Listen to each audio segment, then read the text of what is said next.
Olá pessoal, tudo bem? Sejam todos muito bem-vindos e muito bem-vindas a mais um Revisando com Questões, nosso vídeo semanal de revisão da JJ Mentoria, em que a gente escolhe um tema de grande relevância para a sua prova de residência médica e nós revisamos esse assunto através de 4 questões antigas, questões que sejam representativas e que cobrem conteúdos fundamentais sobre esse assunto, o que a gente chama na JJ Mentoria de CCQ, ou conteúdo-chave para a questão. Então, se você já vem assistindo aos nossos últimos episódios do Revisando com Questões, por favor, não deixe de fazer o seu comentário, diga o que você está achando, dê sugestões sobre novos assuntos para a gente fazer. Isso é muito importante para a gente continuar realmente melhorando e fazendo o melhor conteúdo possível para você. E hoje o nosso assunto, claro, mais um assunto importantíssimo. Esse assunto pode aparecer em várias partes da sua prova, pode aparecer em clínica médica, pode aparecer em cirurgia, pode aparecer na sua parte de obstetrícia, como vocês vão ver em uma questão, e até mesmo na prova de preventiva. Eu vou explicar depois como esse assunto pode ser cobrado em preventiva, mas eu já posso dizer que o nosso tema é o tromboembolismo pulmonar, o famoso TEP, uma doença fundamental para a prática e também para as provas de residência médica. No caso das provas de residência médica, ela está no segundo grupo de maior importância. Aqui na JJ a gente divide em 4 grandes grupos. O TEP está no segundo grupo, o grupo de relevância alta. Acima disso, só mesmo os assuntos de relevância muito alta. Mas, claro, a TEP, como é um assunto muito curto, é um assunto que você estuda rapidamente, acaba sendo fundamental o seu estudo. Então, você gasta pouco tempo e você, com certeza, vai chegar num domínio que vai te fazer acertar praticamente todas as questões. Inclusive, esse não é um assunto que costuma ser cobrado de maneira muito difícil, como vocês vão ver a partir de agora. Então vamos começar por essa questão, uma questão do PSU de Minas Gerais. Inclusive, é uma instituição que cobra TEP praticamente todos os anos. Então, se vocês olharem as provas dos últimos anos do PSU, com certeza vocês vão encontrar pelo menos uma questão de TEP em quase todos os últimos anos. Vamos dar uma olhada no enunciado. Mulher de 70 anos, com índice de massa corpórea de 28, sedentária e com insuficiência venosa periférica, é atendida no pronto-socorro com dispneia súbita associada à dor torácica relacionada aos movimentos respiratórios. Foi realizada angiotomografia helicoidal de tórax que evidenciou trombo em uma das artérias segmentares à direita. Considerando este quadro, assinale a alternativa errada. Mais uma vez o PSU cobrando a alternativa errada, isso é mais uma característica fundamental dessa banca, dessa instituição. Então, se você vai fazer o PSU, fica atento a isso, senão você vai acabar errando questão por bobeira. Agora vamos dar uma olhada nas opções de resposta. Letra A. É comum encontrar acidose respiratória aguda e diminuição do gradiente alvéolo capilar.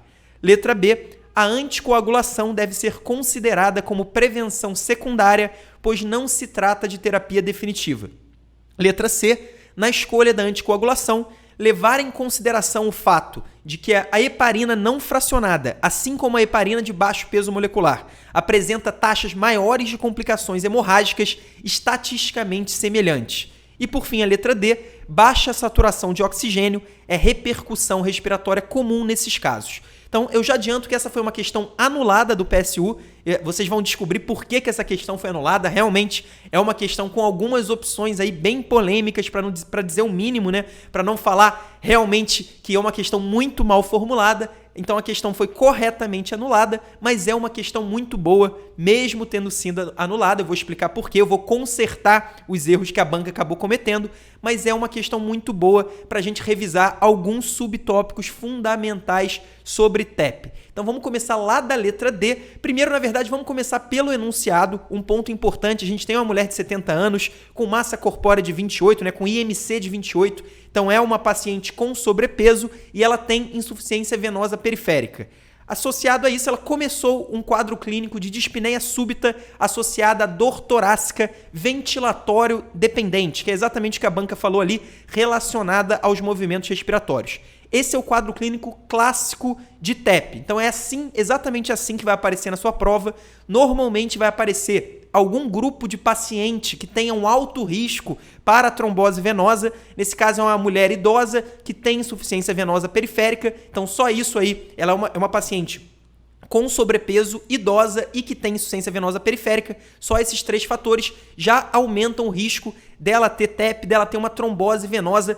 Pode ser uma trombose venosa nos membros inferiores ou uma trombose venosa na circulação pulmonar, que é exatamente o que é a embolia pulmonar. Então, normalmente as bancas vão trazer para você um paciente com fator de risco. Pode ser algo parecido com o que a banca do PSU trouxe nessa questão, mas podem ser outros fatores de risco ainda mais óbvios. Um clássico, por exemplo, é o paciente com câncer, o paciente que fez uma cirurgia, normalmente uma cirurgia ortopédica, que é um tipo de procedimento que tem um grande risco de trombose venosa no pós-operatório, ou mesmo a banca traz uma mulher jovem que faz uso de anticoncepcionais orais. Esse é outro fator de risco clássico para o tromboembolismo venoso, seja em membros inferiores, seja na circulação pulmonar. Então, normalmente, quase sempre as bancas vão trazer esse paciente com fator de risco. E aí, continuando, claro, o quadro clínico clássico é exatamente esse. É um paciente ou uma paciente com uma dispneia súbita, e aí essa dor ventilatório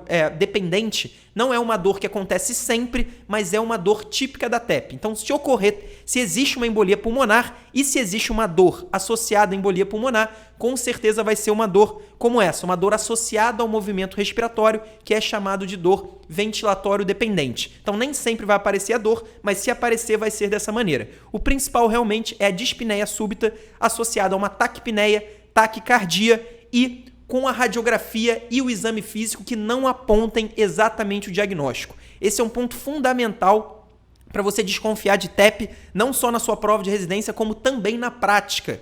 Por quê? Porque várias causas de dispneia vão ter alterações típicas, alterações bem específicas na radiografia de tórax ou no exame físico. Então, por exemplo, um diagnóstico diferencial de dispneia súbita é exatamente o edema agudo de pulmão. Então, um paciente com edema agudo de pulmão, ele também vai ter uma dispneia, uma taquipneia, pode também ter uma taquicardia súbita. Isso vai acontecer também nesse paciente. Só que no paciente com edema pulmonar, claro, ele vai ter muitas alterações na radiografia, então ele vai ter congestão pulmonar, ele vai ter os infiltrados bilaterais no pulmão, nas bases pulmonares, ele também vai ter alterações na ausculta respiratória, ele vai ter as crepitações bilaterais, que são típicas da congestão pulmonar e ainda mais do edema agudo de pulmão. Então o paciente vai ter alterações específicas tanto na radiografia quanto no exame físico pulmonar. Já no TEP, como a gente vai ver ao longo das questões, ele até pode ter alterações, tanto na radiografia quanto na ausculta pulmonar, mas essas alterações vão ser bastante inespecíficas e normalmente na sua prova de residência elas não vão nem ser descritas. Então, nem vai aparecer, vai falar que o exame físico é inocente, vai falar que a radiografia não tem nenhuma alteração significativa. Nesse caso, você vai desconfiar ainda mais da TEP, claro, se tiver um quadro clínico compatível, como é o caso dessa paciente. A gente nem precisa chegar nesse nível de detalhamento, porque já foi realizada a angiotomografia de tórax, a famosa angio-TC, e a angio-TC evidenciou o trombo em uma das artérias segmentares à direita, ou seja, já foi feito o diagnóstico de certeza do tromboembolismo pulmonar. Agora sim, vamos lá para a letra D, ver as opções que a banca do PSU colocou. Letra D, baixa saturação de oxigênio, é repercussão respiratória comum nesses casos. Com certeza, essa é uma das maneiras normalmente é uma das maneiras mais comuns pelo qual a gente diagnostica o TEP em paciente internado. Então, o paciente internado, ele está com aquela oximetria no dedo, ele começa a ter uma queda da saturação de oxigênio, ele começa a ter um desconforto respiratório, é um sinal de alerta que esse paciente pode estar desenvolvendo um tromboembolismo pulmonar. Então, a letra D está correta, não é a opção. Agora vamos para a letra C, que é uma das opções mais confusas dessa questão, que diz o seguinte: na escolha da anticoagulação, levar em consideração o fato de que a heparina não fracionada, assim como a heparina de baixo peso molecular, apresenta taxas maiores de complicações hemorrágicas estatisticamente semelhantes. Sinceramente, não deu nem para entender o que a banca quis dizer nesse caso. Na verdade, tanto a heparina de baixo peso molecular, que é a famosa enoxaparina, que tem o nome comercial de Clexane. Provavelmente vocês já ouviram muito falar do Clexane nas emergências, nos CTIs que vocês já participaram, que vocês já trabalharam, tanto como acadêmico como profissional. Mas, de qualquer jeito, tanto a heparina de baixo peso molecular, o Clexane, quanto a heparina não fracionada são opções no tratamento do TEP. Então, o principal tratamento do TEP é a anticoagulação. Então esse vai ser o tratamento que você vai usar na grande maioria dos pacientes. Depois a gente vai falar ao longo dessas questões qual é a grande exceção,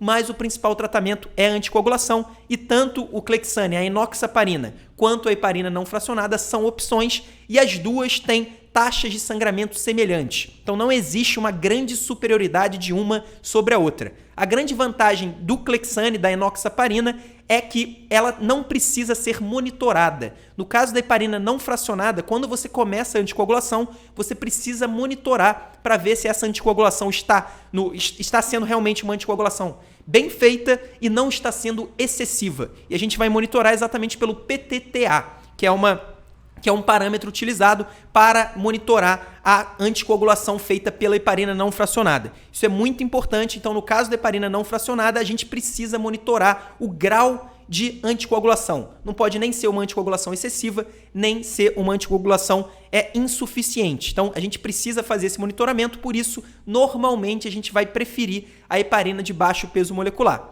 Quais são as exceções? Quando o paciente tem insuficiência renal, então o paciente com clearance de creatinina menor do que 30, a gente vai preferir a heparina não fracionada e principalmente se o paciente está instável hemodinamicamente e ele vai usar um anticoagulante, na maioria das vezes esses pacientes não vão utilizar o anticoagulante, eles vão direto para os trombolíticos, como a gente vai falar depois, mas se ele for usar por qualquer motivo o anticoagulante, a gente vai utilizar a heparina não fracionada, porque ela é muito mais fácil de ser revertida o efeito dela. Então a gente tem o sulfato de protamina, que é um antídoto que serve tanto para heparina de baixo peso quanto para heparina não fracionada, só que o antídoto é muito mais efetivo na reversão do efeito da heparina não fracionada. Então se a gente está na dúvida, se a gente vai precisar, por exemplo, fazer um procedimento invasivo, a gente pode fazer uma embolectomia invasiva num caso de tromboembolismo pulmonar. Não é um tratamento padrão, mas pode ser necessário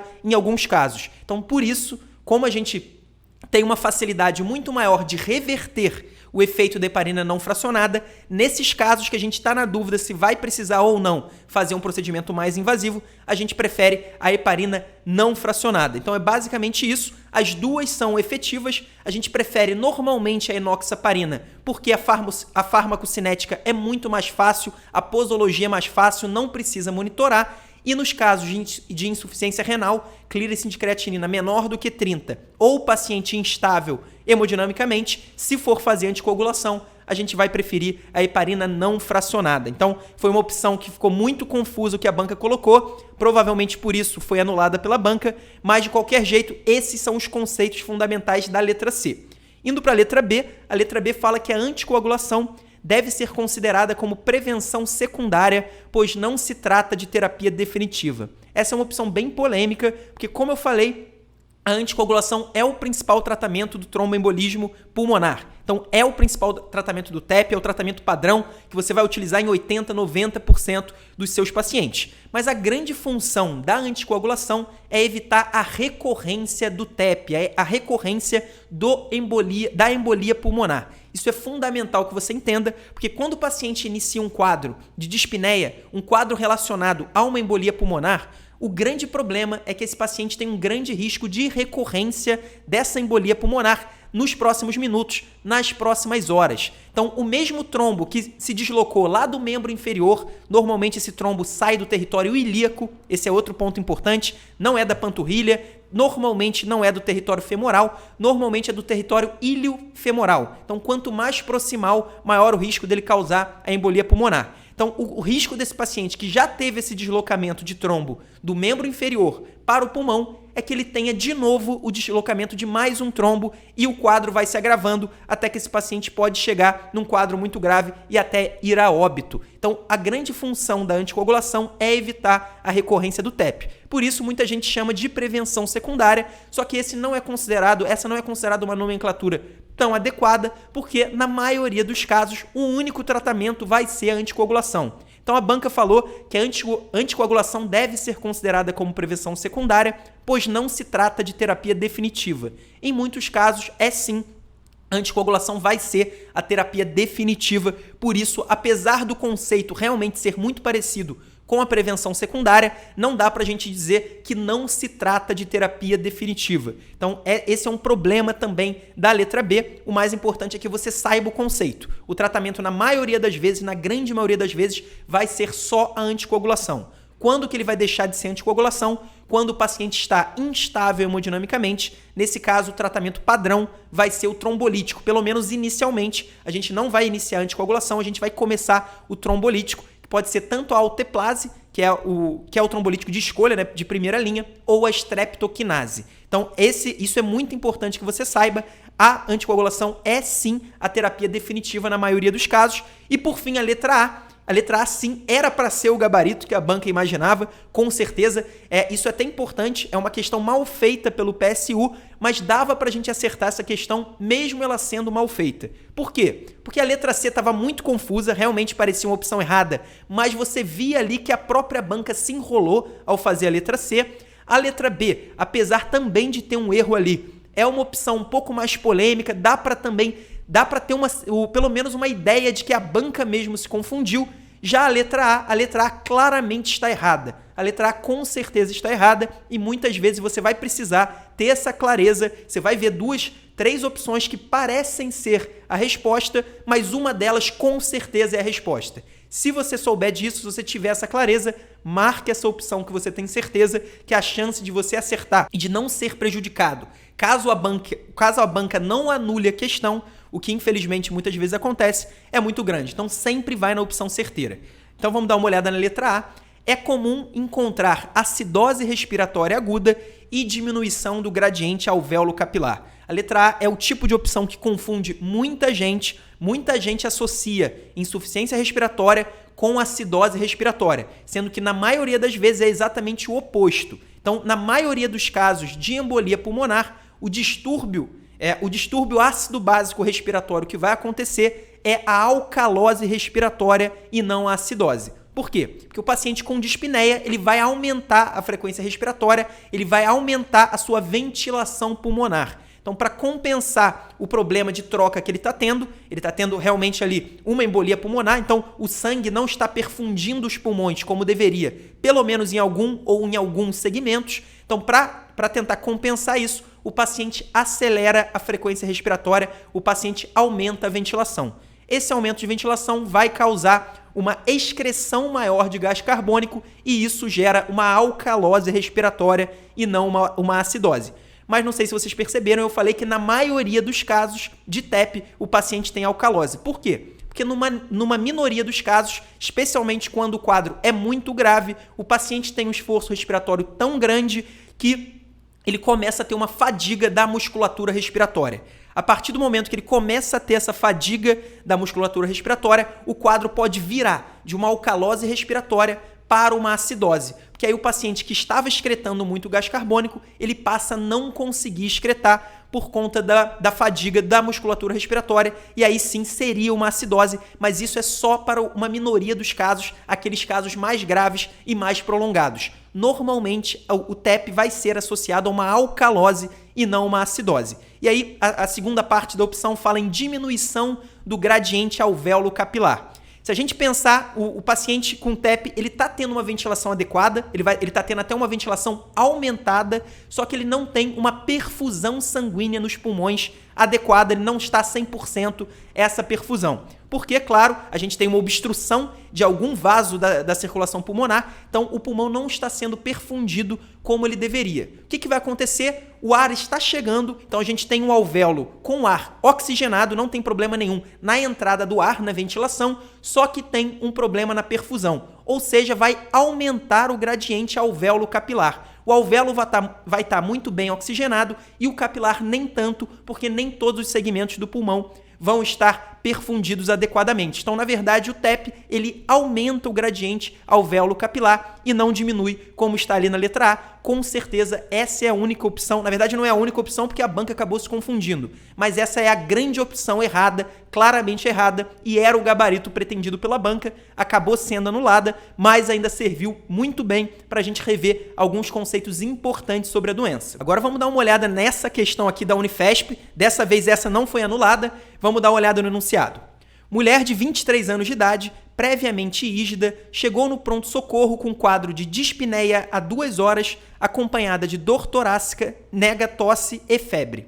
Ao exame, corada, afebril, acianótica, orientada, vigil.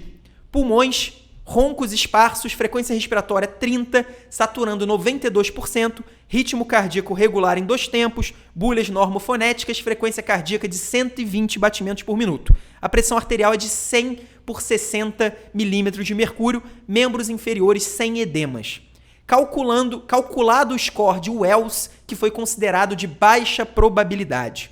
Qual a investigação mais adequada neste momento? Letra A, angio-TC de tórax. Letra B, dosar dedímero.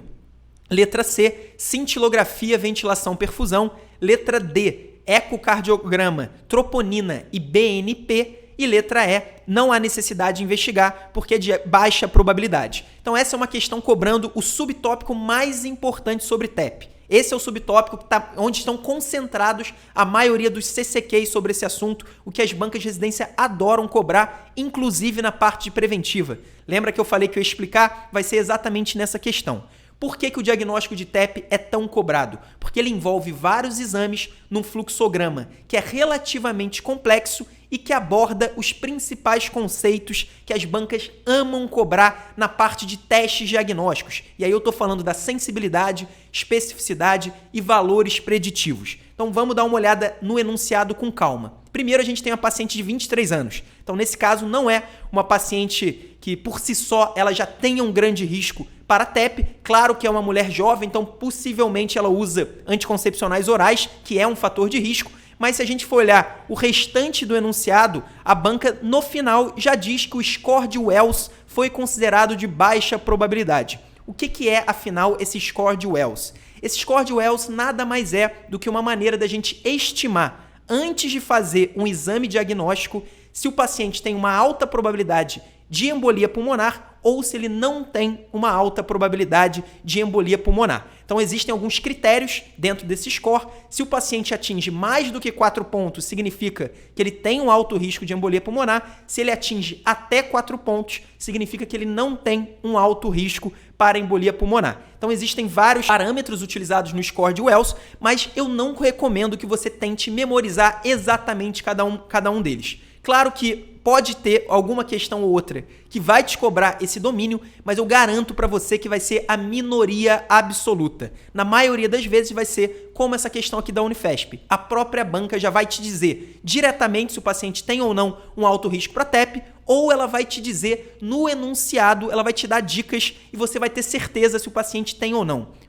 Se tem ou não alto risco para TEP. Por exemplo, imagina um paciente com câncer, internado, um paciente tabagista. Nesse caso, se o paciente tem todos esses fatores de risco e tem um quadro clínico compatível com a embolia pulmonar, então se ele tem uma dispneia súbita, uma taquipneia, uma frequência cardíaca elevada, nesse caso a gente não vai precisar calcular score nenhum para ter certeza que ele tem um alto risco da embolia pulmonar. E aí, só para não deixar de falar, os 2 parâmetros que valem 3 pontos no score de Wells são os parâmetros mais importantes do score e que têm a maior pontuação. O primeiro deles é quando o paciente não tem nenhum diagnóstico alternativo mais provável do que embolia pulmonar. Então imagina um paciente que tem uma dispneia súbita, a gente faz a radiografia de tórax, a gente faz a ausculta pulmonar e a gente não vê crepitação, a gente não vê nada associado a um edema agudo de pulmão ou mesmo associado a um pneumotórax aberto, a um pneumotórax espontâneo, desculpe.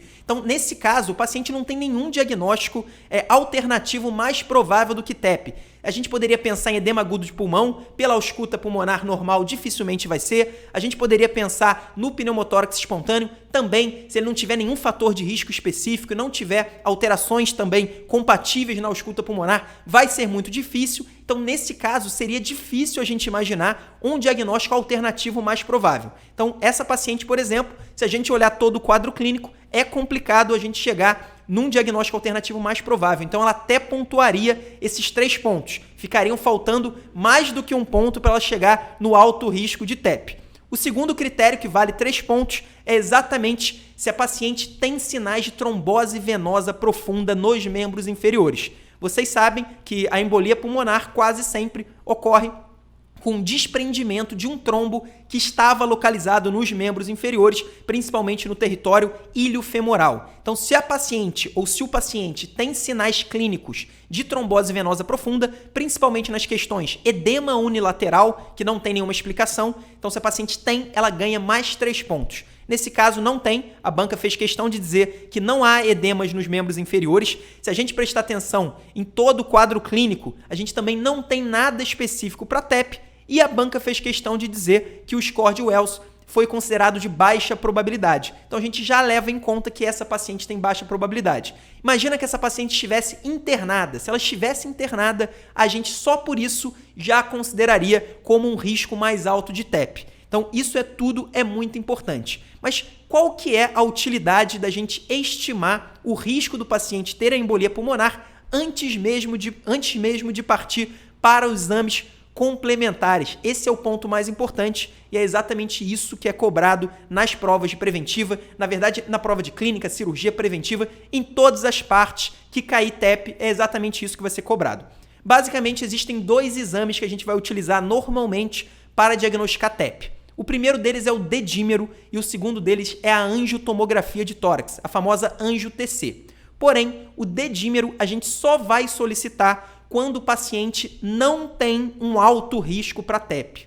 Presta atenção, anota isso, a gente só vai solicitar o dedímero quando o paciente não tem um alto risco para embolia pulmonar. E por que isso? Porque o dedímero, a grande função do dedímero é excluir a possibilidade de uma embolia pulmonar. Então, essa é a função do dedímero. A gente quer ter certeza que o paciente não tem embolia pulmonar e, por isso, a gente pode poupar o paciente de uma angiotomografia de tórax. Então, a gente poupa o paciente de receber contraste, a gente poupa o paciente de receber a radiação. Então, o objetivo do dedímero é excluir a TEP, é excluir o tromboembolismo pulmonar. Se o paciente tem alto risco de TEP antes de fazer o dedímero, mesmo que o dedímero venha negativo, venha abaixo de 500, que é o corte que é utilizado normalmente, mesmo assim a gente não vai ser capaz de excluir com certeza a embolia pulmonar. Ou seja, o dedímero se torna absolutamente inútil. Para você tentar entender melhor, eu te dou um exemplo. Imagina que você tem um paciente que está tendo tosse produtiva há 6, 8 semanas, ele está tendo febre vespertina e ele teve contato íntimo com 3 pacientes que tiveram tuberculose pulmonar. Então esse é um caso de um paciente que tem altíssimo risco de também estar com tuberculose pulmonar. E aí você pede um exame de escarro, o exame de escarro vem negativo. Você não encontra o bacilo álcool ácido resistente no seu exame de escarro. Nesse caso, você vai ficar tranquilo que esse paciente realmente não tem tuberculose ou você vai pensar na possibilidade do seu exame de escarro ter sido um falso negativo? Com certeza você não vai ficar tranquilo, você vai tentar fazer outros exames complementares, vai repetir o exame de escarro, vai fazer alguma outra coisa para fazer o diagnóstico de tuberculose nesse paciente. E é exatamente a mesma coisa do dedímero. Se a função dele é excluir a hipótese de TEP e o paciente tem um risco alto de TEP, não faz sentido a gente solicitar o dedímero, porque o dedímero por si só não será capaz de excluir a possibilidade de TEP. E aí, só para relacionar com os conceitos de medicina preventiva, de epidemiologia, o dedímero é um exame com baixa especificidade e alta sensibilidade. Ou seja, várias doenças podem alterar o dedímero, não é só a embolia pulmonar. Então, o dedímero positivo não garante que o paciente tenha embolia pulmonar. Então, é um exame com baixa especificidade. Ao mesmo tempo, ele tem uma alta sensibilidade. Ou seja, dificilmente um paciente com TEP vai ter um dedímero negativo, um dedímero abaixo de 500. O grande problema é que essa palavra dificilmente não nos assegura com certeza que o paciente não tem a embolia pulmonar, exatamente nos casos onde ele tem um alto risco. Então, quando ele tem um alto risco antes de fazer o dedímero, o valor preditivo negativo do dedímero não é suficiente para nos deixar tranquilo. E valor preditivo negativo é exatamente isso. O paciente faz um exame, veio negativo. Qual que é a chance desse exame negativo estar realmente correto? O paciente não tem a doença. É isso que se chama valor preditivo negativo. E aí o valor preditivo negativo, ele está intimamente relacionado à sensibilidade do teste, o dedímero tem uma sensibilidade boa, e também ele está intimamente relacionado à probabilidade pré-teste, antes de fazer o exame, do paciente ter a doença.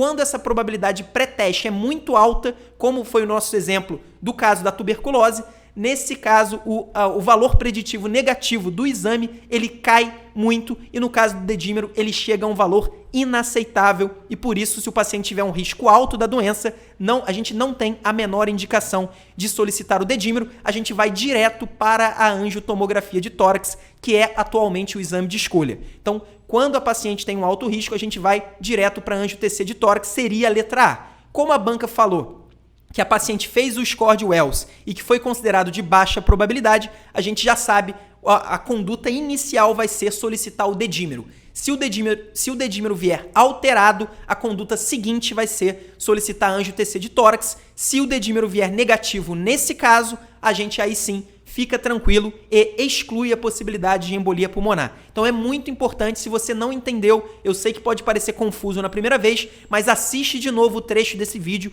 porque esse é um tópico fundamental para você acertar questões e também para você entender os valores preditivos, sensibilidade e especificidade. E aí, só para não deixar de falar, a banca citou também a cintilografia ventilação-perfusão. Esse era um exame muito utilizado para diagnosticar TEP, mas esse exame hoje em dia é considerado segunda escolha. A primeira escolha é a angiotomografia, é o exame de escolha se o paciente não puder fazer a angiotomografia. Por exemplo, se o paciente tiver alergia ao contraste iodado, aí sim, nesse caso, a gente vai optar pela cintilografia. Fora isso, dificilmente a gente vai usar a cintilografia. E na letra D, que fala em ecocardiograma, troponina e BNP, esses 3 exames são exames prognósticos. Então, eles são capazes de identificar casos com uma maior gravidade ou casos que têm maior risco de evoluírem com uma maior gravidade. Então, são exames prognósticos, não são utilizados para o diagnóstico. Com certeza, o gabarito é a letra B. E por que é a letra B? Porque a paciente não tem um alto risco para TEP. Se ela tivesse um alto risco, a resposta seria a letra A. Agora, continuando o enunciado bem pequeno da Secretaria Estadual de Saúde de Pernambuco, uma gestante no curso da 10ª semana desenvolveu trombose venosa e embolia pulmonar após uma viagem aérea prolongada. Qual é a terapia de escolha para o caso? Letra A, Rivaroxaban. Letra B, Varfarin. Letra C, implante de filtro de cava inferior. Letra D, enoxaparina. E letra E, dabigatran. Então, uma questão interessante, cobrando aí a sua conduta no TEP, mas não a sua conduta em qualquer paciente. A sua conduta numa gestante. As bancas adoram utilizar a gestação para tornar qualquer assunto da medicina mais difícil. Então, se você pega qualquer assunto, pode ser o assunto mais manjado de todos, como infarto, por exemplo. Uma coisa é você saber a conduta, o tratamento do infarto num paciente comum. Outra coisa completamente diferente é você saber a conduta numa gestante. Então, se você colocar uma gestante no meio, qualquer tema fica mais difícil e não é diferente no caso do tromboembolismo pulmonar. E antes de falar da conduta em si, é importante dizer que a gestação é um estado procoagulante. Então, existe um maior risco de trombose venosa nas gestantes de uma maneira geral. Então, elas têm um maior risco de trombose venosa profunda e também têm um maior risco de embolia pulmonar. Nesse caso, a paciente ainda fez uma viagem aérea prolongada, então ela ficou muito tempo parada, então ela ficou muito tempo com estase sanguínea. Isso tudo, claro, tem um efeito sinérgico, por isso que ela acabou evoluindo para uma trombose venosa profunda e para um TEP, para uma embolia pulmonar. Mas não é isso que a banca quer saber a conduta. Eu falei na primeira questão que o tratamento padrão do TEP é a anticoagulação e que normalmente a primeira escolha vai ser a heparina de baixo peso molecular, o famoso Clexane ou enoxaparina, que está ali na letra D. Mas a gente sabe que existem outras opções de anticoagulantes. Atualmente existem vários anticoagulantes orais que vêm ganhando muito espaço, vêm ganhando muita popularidade, apesar de no Brasil, especialmente nos serviços públicos, é raríssimo a gente encontrá-los. Então, ali o Rivaroxaban, o dabigatran, também existe o apixaban, que é outro anticoagulante oral importante, o fondaparinux, são outros anticoagulantes, seja orais ou não orais, anticoagulantes novos, importantíssimos. A maioria deles ou vai inibir o fator 10 ou vai inibir o fator 2. São inibidores diretos da trombina. Então isso é importante. Em algumas questões isso pode ser cobrado. Quase sempre, uma dica importante, os anticoagulantes que têm o X dentro do nome, eles são inibidores do fator 10. Então o Rivaroxaban, o apixaban, são todos são todos inibidores do fator 10. Já o dabigatran, ele é um inibidor da trombina, é um inibidor do fator 2. De qualquer jeito, o que você precisa saber para acertar essa questão? Primeiro, o anticoagulante de escolha na gestação é a enoxaparina, é a heparina de baixo peso molecular, por isso o gabarito é a letra D. Muita gente acaba se confundindo, a pessoa vê que é uma gestante, acha que o tratamento é diferente. Não. No caso do TEP, para simplificar, o tratamento é exatamente o mesmo, a enoxaparina. Só que eu queria me aprofundar um pouquinho mais nesses anticoagulantes novos. Será que a gente pode trocar a enoxaparina por um desses novos anticoagulantes, no caso de um TEP, num paciente normal, ou seja, numa paciente que não é gestante ou num paciente homem? A gente pode sim, no caso específico do rivaroxaban e do apixaban. Esses dois anticoagulantes, eles podem ser substitutos da heparina de baixo peso molecular desde o início do tratamento agudo. Então, o paciente chega com TEP, ao invés de você começar o Clexane, você pode começar o rivaroxaban ou o apixaban. São duas medicações que já foram consideradas comprovadamente efetivas nesse contexto.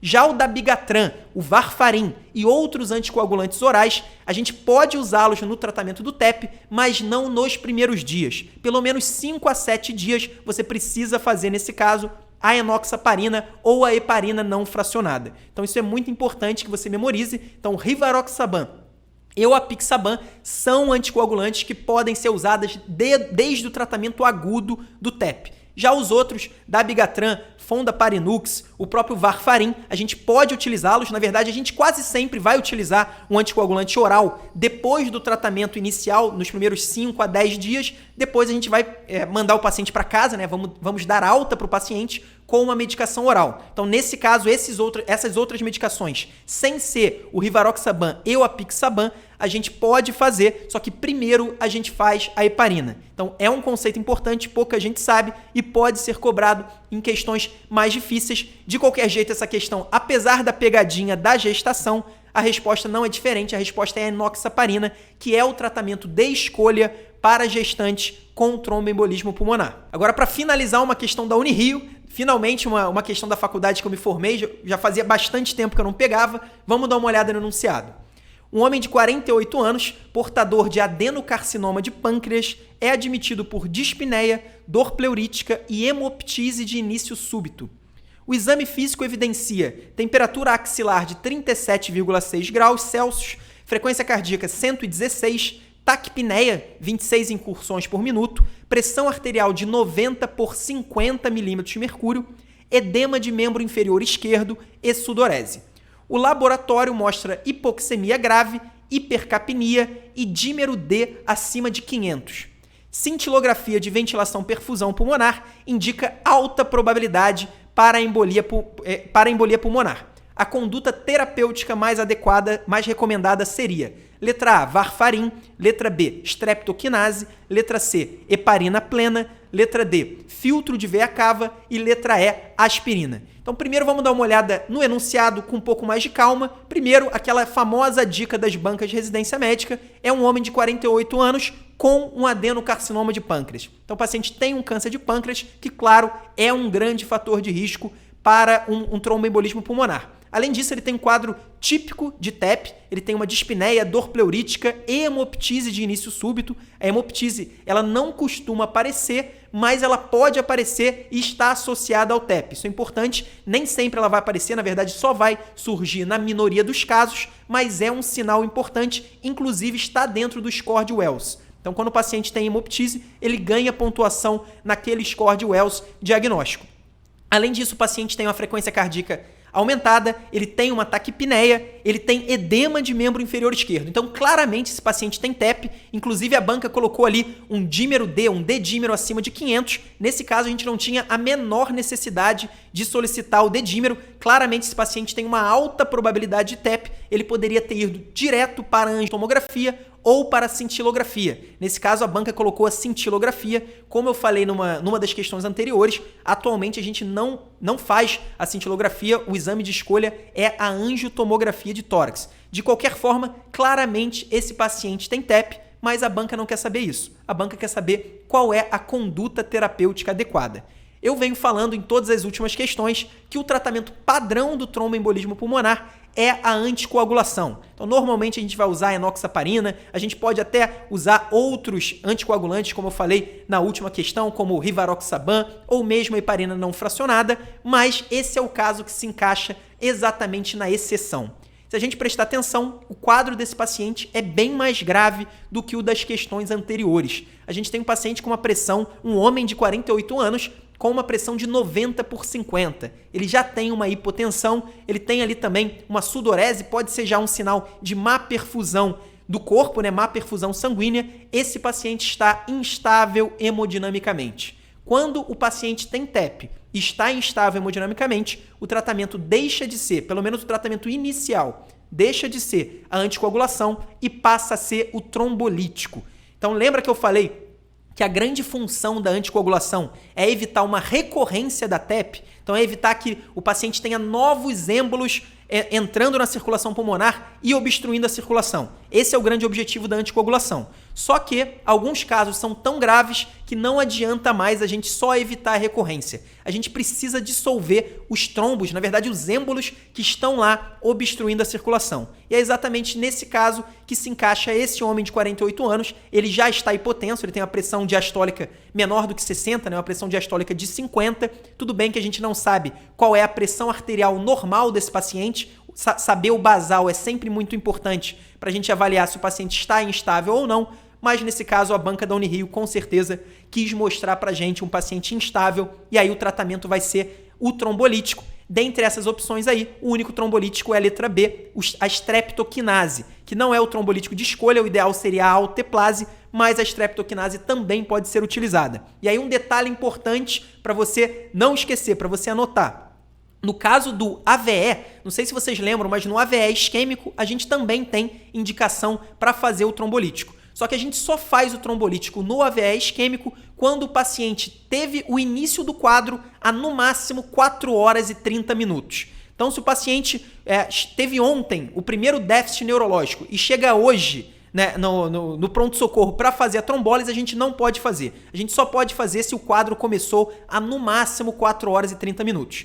No caso do TEP, isso é bem diferente. Sai de cena às 4 horas e 30 minutos e entram os 14 dias, as 2 semanas. Então, se o paciente começou a ter os primeiros sinais de TEP há 10 dias e chegou hoje na emergência, você pode fazer o trombolítico, desde que, claro, tenha indicação. Então, esse ΔT da trombólise é muito importante, pode ser cobrado pelas bancas. E outro ponto que eu não posso deixar de falar é nessa letra D, o filtro de veia cava. É um tratamento bastante famoso no TEP e nada mais é do que um filtro que é colocado no membro inferior, então, na veia cava inferior, para evitar que os trombos que estão se desprendendo dos membros inferiores vão se alojar lá na circulação pulmonar. Então, basicamente, é um filtro que vai realmente segurando os êmbolos que iriam lá para a circulação pulmonar, ou seja, o filtro de veia cava também evita a recorrência do TEP. Ele não faz absolutamente nada nos êmbolos que já estão lá no pulmão. Ele só evita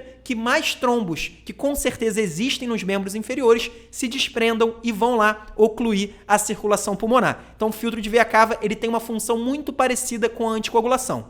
E qual que é a indicação, ou quais são as principais indicações do filtro de veia cava inferior? Basicamente, quando você tem um paciente com TEP e ele tem uma contraindicação à anticoagulação, então imagina um paciente que teve uma hemorragia digestiva alta, está internado e começa a ter uma embolia pulmonar, começa a desenvolver realmente sinais e sintomas da embolia pulmonar. Nesse caso, o paciente com uma hemorragia digestiva alta, ele não pode ser anticoagulado. Então, a solução vai ser o filtro de veia cava. Da mesma forma, se o paciente está sendo anticoagulado, mas mesmo assim ele vem tendo recorrência do TEP, o quadro está piorando, nesse caso a gente também pode usar o filtro de veia cava para ter um efeito sinérgico com a anticoagulação. Efeitos realmente você soma os dois efeitos e aí, teoricamente, pelo menos, você diminui essa chance de recorrência. Então, essas são as indicações do filtro de veia cava. Nesse caso, a indicação seria, principalmente, com certeza, do trombolítico, ou a streptokinase ou a alteplase. E aí, para finalizar a nossa revisão sobre TEP, eu queria falar também sobre um ponto que é muito polêmico, muita gente tem essa dúvida, que é por quanto tempo o paciente que teve TEP deve permanecer anticoagulado. Na verdade, esse é um tópico controverso, nem sempre a gente tem uma conduta unificada, universal sobre isso, mas basicamente o que vai ser cobrado na sua prova de residência é o seguinte: se o seu paciente teve TEP por causa de um fator de risco permanente dele, então imagina um paciente que tem uma mutação, ele tem realmente uma doença pró-trombogênica. Então, por exemplo, o fator 5 de Leiden é uma doença famosa que causa um aumento do risco de trombose. Se esse paciente tem um fator de risco permanente, a gente vai continuar a anticoagulação pelo resto da vida dele, pelo menos isso que é o que a maioria das referências recomenda. Então, se o fator de risco for permanente, a gente continua a anticoagulação pelo resto da vida. Por outro lado, se o paciente tem um fator de risco transitório, então imagina um paciente jovem que sofreu um trauma, teve que fazer uma cirurgia ortopédica, ficou imobilizado por muito tempo e acabou desenvolvendo TEP no meio desse caminho. Nesse caso, o paciente vai, depois da cirurgia, depois de algum tempo, ele vai se recuperar, vai deixar de ficar imobilizado, vai começar a andar e aí esse fator de risco vai sumir. Ou seja, esse fator de risco é transitório.